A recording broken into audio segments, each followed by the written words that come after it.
सहनावतु सहनौ भुनक्तु सह वीर्यं करवावहै तेजस्विनावधीतमस्तु मा विद्विषावहै। ॐ शान्ति शान्ति शान्तिः।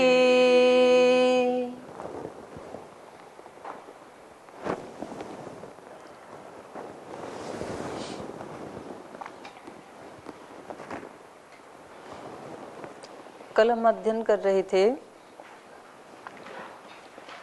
सनक सनंदन सनातन सनत कुमार, जो ब्रह्मा के 4 पुत्र हैं। तो वैसे तो हम सभी ब्रह्मा के ही पुत्र हैं, लेकिन उन्होंने उस पुत्रत्व को साबित किया, अभिव्यक्त किया उन्होंने कि हम आत्माएं उस सनातन के ही अंश हैं। ऐसा उन्होंने दिखाया अपने जीवन से।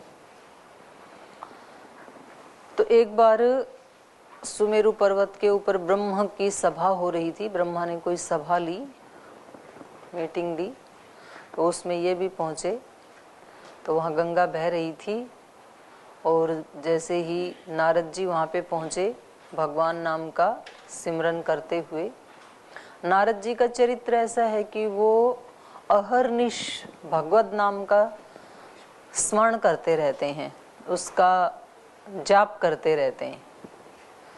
तो वो वहाँ पर ऐसे भगवान के नाम का जाप करते हुए वहाँ पर आए। हे नारायण, हे अच्युतः, हे अनंत, हे वासुदेव, हे जनार्दन, हे यज्ञेश, हे यज्ञ पुरुष, हे राम, हे विष्णु, आपको नमस्कार है। ऐसे तो वो ऐसे अनेक अनेक भगवान के गुणों को याद कर करके और भगवान को प्रणाम करते रहते हैं। तो इससे हमें ये भी सीखने को मिलता है कि जब हमारे पास किसी चीज की कमी होती है तो हमें भगवान के उस वाले रूप को, जिसमें वो सारी शक्ति है, उसको याद करना चाहिए। जैसे मान लो कभी हमें शरीर में निर्बलता महसूस होती है, तो भगवान के कौन से रूप को याद करें? बलशाली, आप अनंत बल के स्वामी हैं। जब हमें हमारे अंदर ज्ञान की कमी महसूस हो तो क्या प्रार्थना करें? आप अनंत ज्ञान के स्वामी हैं, तो हमें भी ज्ञान दीजिए। जब मन अशांत हो तो आप शांति के सागर हैं, हमें भी थोड़ी उस शांति से आप कनेक्ट कीजिए। जब हमारा मन ये महसूस करे कि मैं तो अकेला हूँ, मुझे तो कोई प्रेम ही नहीं करता है, सब मेरे को डांटते ही हैं, तो किस रूप को स्मरण करें? आप प्रेम के सागर हैं, मुझे भी। तो ऐसे ये अनेक अनेक नामों का स्मरण करते रहते हैं। और कोई भी हमारे ऊपर मुसीबत नहीं है, हम बिल्कुल स्वस्थ हैं, तब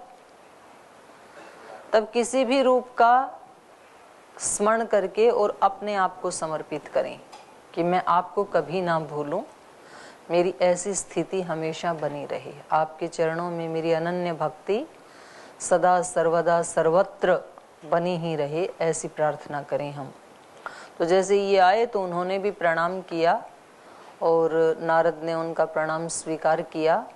तो उसके बाद उन्होंने पूछा कि आप महाप्राज्य हैं, आप सब मुनियों में श्रेष्ठ हैं, सर्वज्ञ हैं और प्रभु के भक्त हैं। नित्य निरंतर आपका वास हरि चरणों में ही रहता है, आप उनके निकटतम व्यक्ति हैं। तो आप बताइए कि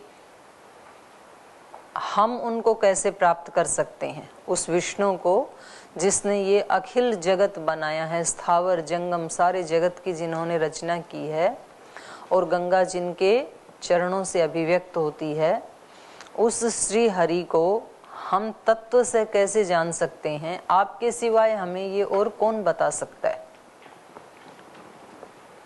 क्योंकि जो स्वामी के पास रहता है उस सेवक को ही स्वामी के सब रहस्यों का पता होता है।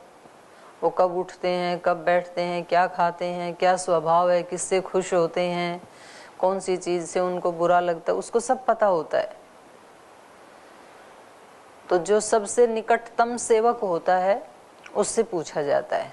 तो घर परिवार में रहते हैं तो निकटतम सेवक शादी से पहले तो माँ होती है। तो माँ को अपने बच्चों का सब पता होता है कि इसके स्वभाव में क्या क्या है, इसको क्या अच्छा लगता है, क्या बुरा लगता है।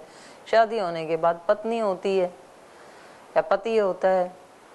और गुरुकुल में रहते हैं तो फिर आचार्य होता है, क्योंकि आचार्य उनके पास रहता है। और शिष्यों को अपने आचार्य का पता होता है, आचार्य को शिष्यों का पता होता है।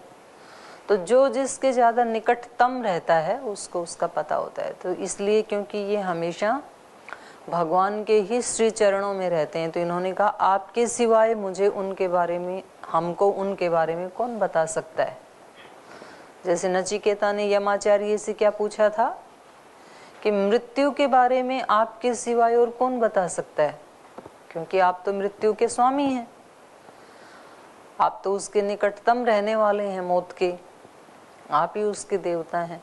तो ऐसे इन्होंने कहा कि श्री हरि के बारे में और आपके सिवाय और कोई तत्व रूप से कह नहीं सकता, आप ही कह सकते हैं। तो उनके इस प्रश्न को सुन करके इन्होंने फिर उत्तर दिया, उसका रहस्य बता रहे हैं कि उनको कैसे पाया जा सकता है, कैसे उनको जाना जा सकता है। तो इसको पढ़ते हैं आज। कोई प्रश्न तो नहीं है किसी का पीछे का? हाँ पूछो, इनको माइक दे दो।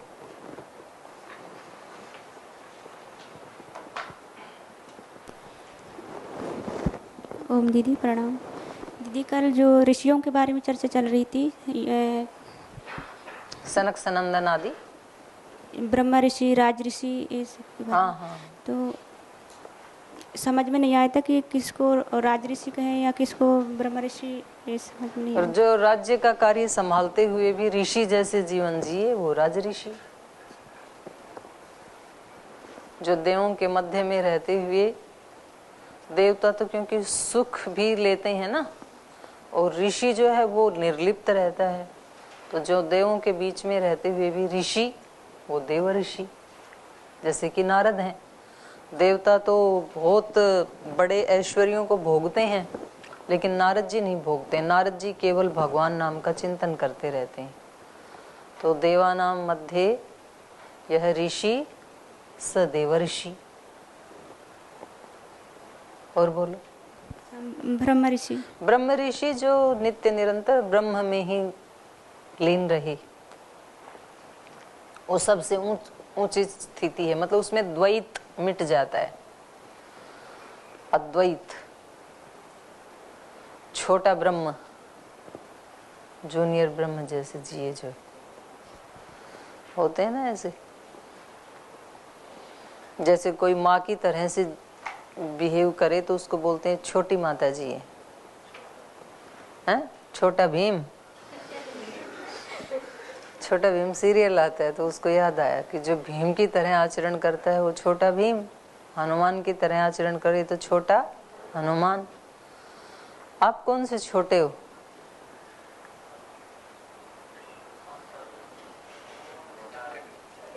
कौन से छोटे हो आप?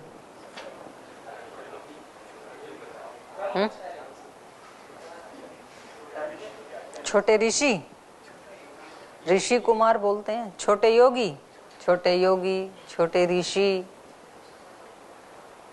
छोटे ब्रह्मचारी। मैं ऋषि दयानंद की दृष्टि से तो छोटे ही हैं, हनुमान जी की दृष्टि से छोटे ही हैं, छोटे ब्रह्मचारी, छोटे हनुमान। ऐसे अपने आप को ऐसे टाइटल खुद ही दिया करो। महर्षि फिर बोले थे। महान ऋषि,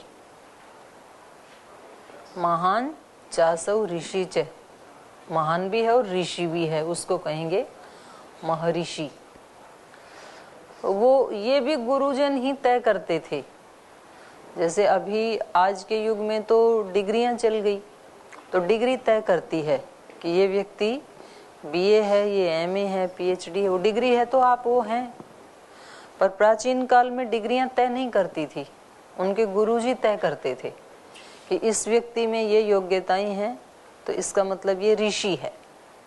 उससे भी कोई महान हो गया तो ये तो महर्षि है, महान ऋषि है।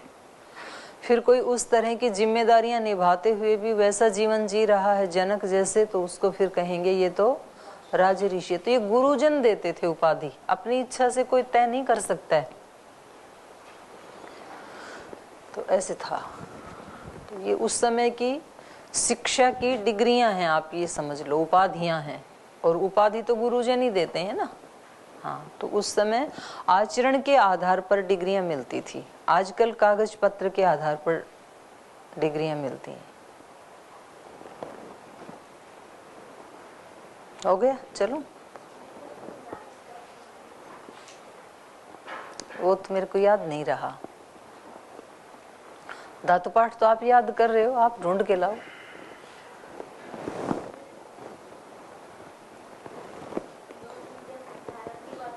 फिर ऐसे बोलते हैं चुगलखोर। लोक में नारद का मतलब चुगलखोर मानते हैं। ये तो नारद है, ऐसा नहीं है। वो उस समय संदेशवाहक का काम करते थे, और संदेशवाहक भी मतलब संवाद प्रभारी थे, आप यूं सोचो। हाँ, विनोद जी की तरह। हाँ, संवाद प्रभारी हैं, और संवाद प्रभारी भी ऋषि हैं। तो आजकल क्यों इतना रूढ़ कर दिया है इसको फिर? हाँ, वो चीजें कई बार अर्थों का जो है ना वो अनर्थ कर देते हैं ना हम। हाँ, तो ऐसे हो जाता है, कालक्रम से शब्द अपभ्रंश हो जाते हैं, कभी तो उल्टा ही अर्थ हो जाता है बिल्कुल।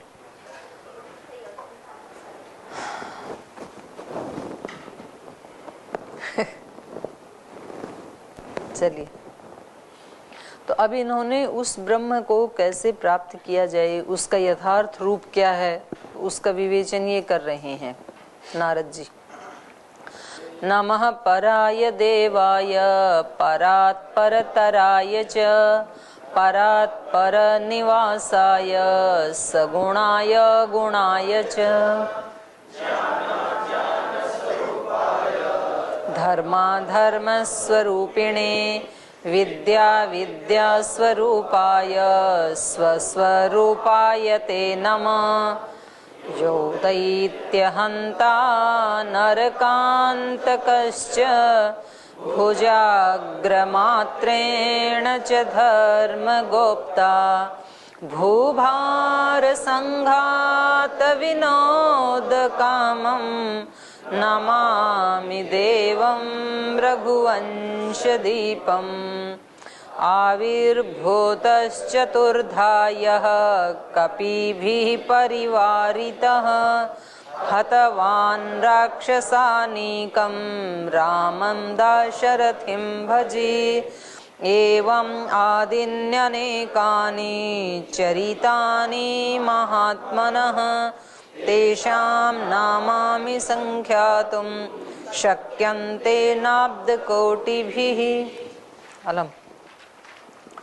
तो इन्होंने कहना शुरू किया, नमः पराय देवाय परात् परतराय च, कि जो परात् परतराय, परात् पर ऐसे बोलते हैं ना, परात् पर ब्रह्म, और उसी का चतुर्थी में क्या बन गया, परात् पराय, परात् परतराय, जो परे से भी परे है, जिसको आप परे कहते हैं उससे भी जो परे है, ऐसे उस पराय देवाय नमः, जो दूर से भी दूर है। पर का मतलब यहाँ पर है श्रेष्ठ, पर का मतलब दूर भी होता है, श्रेष्ठ भी होता है, सूक्ष्म भी होता है। उपनिषद में पढ़ा ना, इंद्रियेभ्यः इंद्रियेभ्यस्तु पर मनः मनसस्तु परा बुद्धि, और बुद्धि से भी परे क्या है, आत्मा, और वो तो परात् पर है। तो वहां पर का मतलब क्या है, सूक्ष्म। शरीर से भी इंद्रियां सूक्ष्म है, इंद्रियों से भी मन सूक्ष्म है, मन से भी बुद्धि सूक्ष्म है, बुद्धि से भी आत्मा सूक्ष्म है, आत्मा से भी परमात्मा सूक्ष्म है। तो श्रेष्ठ के लिए आता है ये पर शब्द, सूक्ष्म के लिए भी आता है, उत्कृष्ट के लिए आता है, और सामान्य रूप से दूर के लिए आता है। पर मतलब दूर, अपर मतलब नजदीक।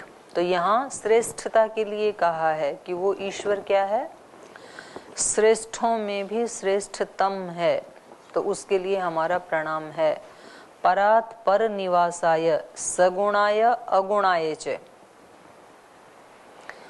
जो परात् पर निवासाय, परे से भी परे रहता है, दूर से भी दूर है वो, निकट से भी निकट है। तद दूरे तद वो अंतिके, वो दूर से भी दूर है, वो बिल्कुल जितनी कोई चीज पास हो सकती है उन सब में सबसे पास ईश्वर है। कितनी बड़ी पहेली है। हम पास किसको समझते हैं? जब हमें कोई परेशानी होती है तो किसी नजदीकी को बताना चाहते हैं ना हम, फिर हम चिंतन करते हैं कि किसको बताऊं, मेरे सबसे ज्यादा नजदीक कौन है। तो फिर हम उसमें चयन करते हैं, माँ को बताऊं, पिताजी को बताऊं, किसी दोस्त को बताऊं, किसी आचार्य को बताऊं, स्वामी जी को बताऊं, किसको बताऊं। फिर किसी एक को चुनते हैं हम,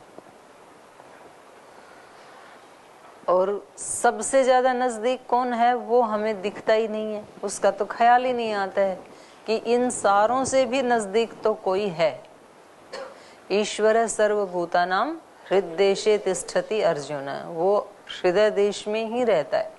शरीर तक भी आने की जरूरत नहीं है, वाणी तक भी, मन तक भी आने की जरूरत नहीं है। आत्मा के पास ही है, हृदय में ही है। आत्मा का निवास भी हृदय में, उसके बिल्कुल साथ साथ ही परमात्मा का निवास भी हृदय में। और उसको जो कहना सीख लेता है, बस फिर वो कहीं अटकेगा नहीं। जिसको भगवान जी से बातचीत करनी आ गई, फिर उसको किसी की जरूरत नहीं है, और वो सबके पास है, और वो सर्वसमर्थ है। फिर तो उसको कहीं जाने की जरूरत ही नहीं है ना।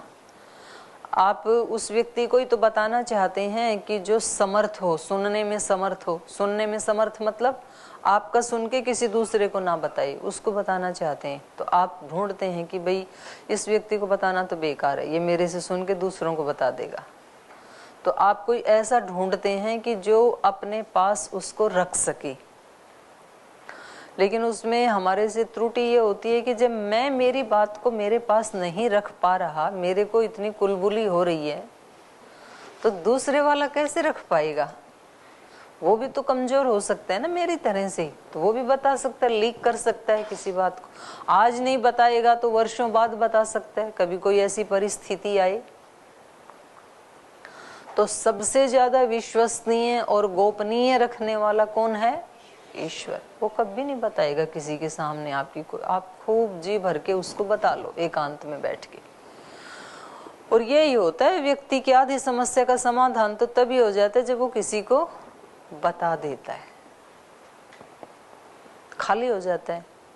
तो आप बोलोगे कि हमें विश्वास नहीं होता है ना, कभी जब हम बताते हैं तो ऐसे लगता है कि कहीं मैं तो नहीं बड़बड़ा रहा हूँ, कोई सुन भी रहा है कि नहीं। वो सुन रहा है, इसको कंफर्म कैसे करें? क्योंकि बाहर वाला तो दिखता है, जिसके सामने बताते हैं तो वो तो दिखता नहीं है। तो हमें कभी ये भ्रम आ जाएगा कि हम खुद ही खुद से बोल रहे हैं, पता नहीं कोई सुन रहा है कि नहीं सुन रहा है। तो शुरू में तो ऐसा ही लगेगा, लेकिन बाद में जब दूसरी तरफ से भी रिस्पॉन्स मिलने लग जाता है तो फिर व्यक्ति को विश्वास हो जाता है। और उसके बाद तो फिर ऐसी भी स्थिति होती है कि आपको ध्वनि रूप में भी शब्द मिलेंगे, लिखित रूप में भी मिलेंगे, वो आंसर मिलेंगे, अनेक तरह से मिलेंगे। पहले संकेत के रूप में मिलेंगे। तो आप कोई वो देखते हैं ना, सीरियल आदि देखते हैं जैसे, तो उसमें वो इंगित करते हैं। जैसे कोई व्यक्ति भगवान जी के पास बैठा है और फिर बोल, भगवान जी मेरे को आज वहाँ जाना है, तो मेरे को समझ में नहीं आ रहा है जाऊँ कि ना जाऊँ, वहाँ खतरा है या नहीं है, तो आप ही मुझे बताइए मैं जाऊं कि ना जाऊं। तो फिर ऊपर से फूल टपक पड़ता है, तो बोले संकेत मिल गया, भगवान जी ने आशीर्वाद दे दिया कि जाओ। तो ऐसे हमारे आसपास ही वो दैवी शक्तियां हैं, और ईश्वर तो हमारे हृदय में ही हैं। तो जब आप बिल्कुल सच्ची निष्ठा से पूछना चाहेंगे तो पहले तो आपको उन दिव्य शक्तियों के संकेत मिलेंगे, क्योंकि उनके शरीर नहीं है ना, स्थूल नहीं है शरीर उनके शरीर कैसे हैं? सूक्ष्म शरीर हैं, या तो तेजस शरीर हैं उनके, या तो वायवीय शरीर हैं, उनके सूक्ष्म शरीर हैं।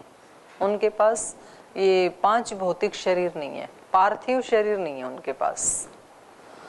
और उसके बाद फिर और थोड़ा सा और स्पष्ट निर्देश मिलते हैं, पहले सांकेतिक मिलते हैं, फिर और स्पष्ट मिलते हैं, उसके बाद और स्पष्ट मिलते हैं। तो ऐसे कोई ऋषि पागल थोड़े थे, ऐसे ही मतलब वो आनंद में रहते थे, कोई शराब थोड़े ना पीते थे। वो आनंद उस आनंद से लेकर के ही वो अभिव्यक्त होता था। तो इसलिए इन्होंने क्या कहा उनको, उनका निवास कहाँ है?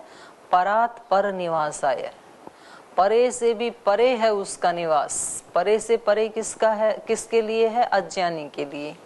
अज्ञानी सारी दुनिया में ढूंढेगा, फिर कहेगा सब ढूंढ लिया, कहीं मिला ही नहीं। तो फिर कहता है कि हो सकता है ये चंद्रमा के ऊपर हो, तो कोई व्यवस्था करके चंद्रमा पे जाएं, फिर वहां भी नहीं मिलता है। कितना भी आप परे से परे जा सकते हैं, दूर से दूर, तो भी मिलेगा नहीं, क्योंकि वो परे से भी परे है। और वो पर क्या है? अनंत है। कहाँ तक जाएंगे? वहां तक तो जा भी नहीं सकते। पार्थिव शरीर के जाने की भी तो एक सीमा है ना। पार्थिव शरीर सूर्य के पास नहीं जा सकता है, बहुत दूर से ही जल जाएगा। पार्थिव शरीर बहुत ठंडे जो स्टार्स हैं, जिन पे माइनस से भी 50 माइनस 100 माइनस इतना टेम्परेचर है, तो वहां नहीं जा सकता है पार्थिव शरीर, उसकी अपनी सीमाएं हैं। तो ऐसे लोगों के लिए ईश्वर परे से भी परे है। और यदि अपने हृदय में जो देखना जानता है, उसके लिए नजदीक से भी नजदीक है। सबसे नजदीक मेरा शरीर, मुझ आत्मा के, और शरीर से भी नजदीक इंद्रियां, इंद्रियों से भी नजदीक मन, मन से भी नजदीक बुद्धि, बुद्धि से भी नजदीक आत्मा तो मैं ही हूं ही, बुद्धि से भी नजदीक परमात्मा। क्योंकि ये सारे प्रकृति के विकार हैं, बुद्धि से लेके स्थूल शरीर पर्यंत। लेकिन परमात्मा अशरीरी है, वो तो उसका कोई शरीर नहीं है, चेतन है वो। ओम दीदी प्रणाम।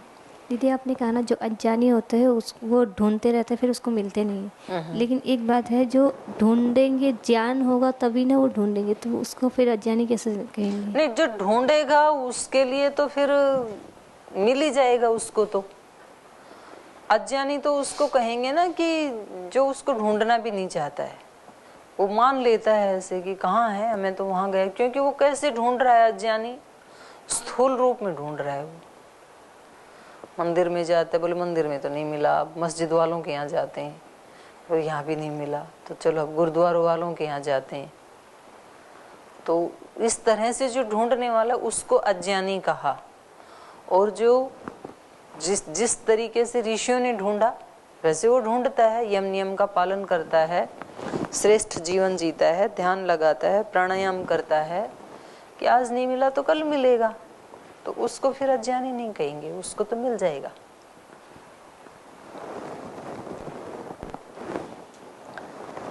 और कैसा है वो ईश्वर? सगुणाय अगुणाय च, उसका सगुण रूप भी है और उसका निर्गुण रूप भी है, दोनों उसी के रूप हैं। सगुण रूप तो कौन सा है? विश्वमय रूप। ये सारा संसार उसका सगुण रूप ही है। सगुण माने गुण सहित, गुण मतलब त्रिगुण। तो त्रिगुण का विस्तार, ये सारा संसार जड़ और हम सब चेतन। ये हम चेतन और जड़ क्या है?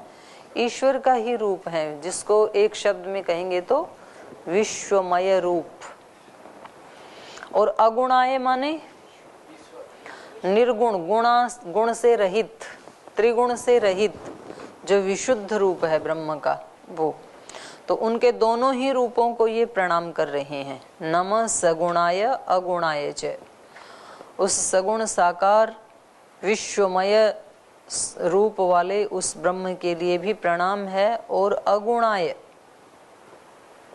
क्योंकि ये सगुण साकार रूप तो 1/4 ही है, उससे भी ज्यादा तो त्रिपादस्य अमृतम दिवी, निर्गुण रूप तो उससे भी ज्यादा विराट है, ईश्वर का भी और हमारा भी। हमारा ये जो स्थूल शरीर दिखाई देता है, स्थूल जीवन जो है, ये हमारा अस्तित्व का कौन सा भाग है? छोटा है ये, इसको 1/4 कह सकते हैं उस मंत्र की तुलना करके उसके साथ, लेकिन ये वास्तव में ही 25% है, ऐसा नहीं है, 1/4 है ऐसा नहीं है, ये मतलब ये बहुत कम है ये कहेंगे।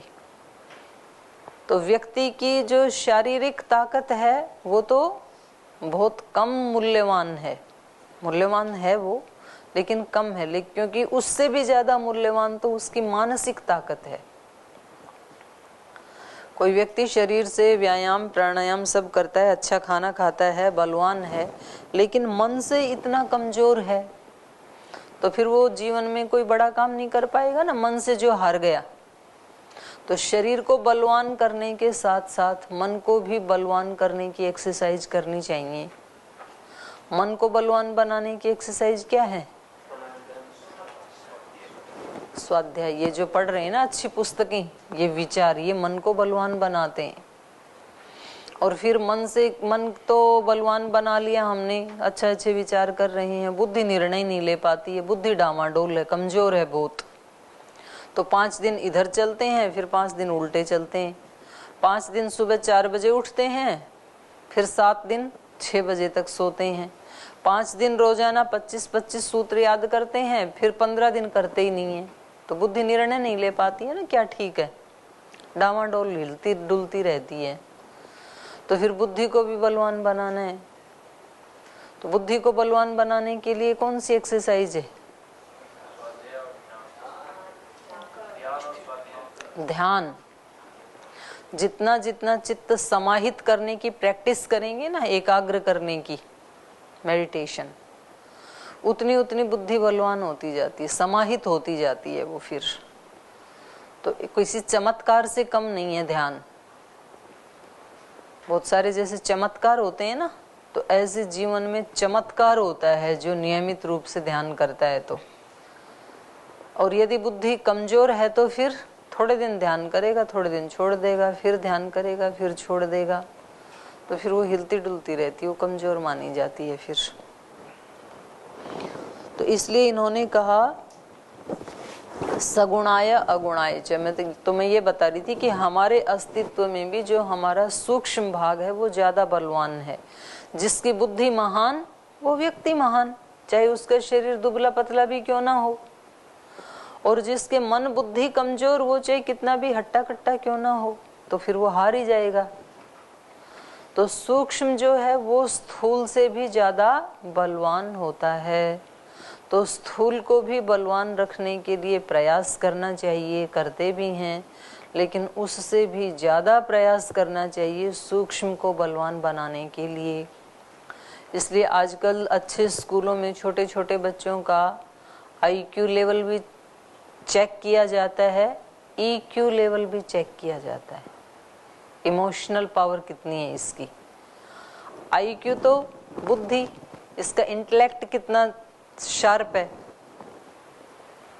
और उसके साथ साथ कभी बच्चा बुद्धिमान तो बहुत होता है, लेकिन इमोशनली बिल्कुल ही वीक होता है। ऐसे लोग होते हैं, मतलब वो उनका दिमाग तो तेज है, पर उनमें इतनी सामर्थ्य नहीं कि कोई एक बार उनका अपमान कर दे तो फिर वो ऐसे तिलमिला जाते हैं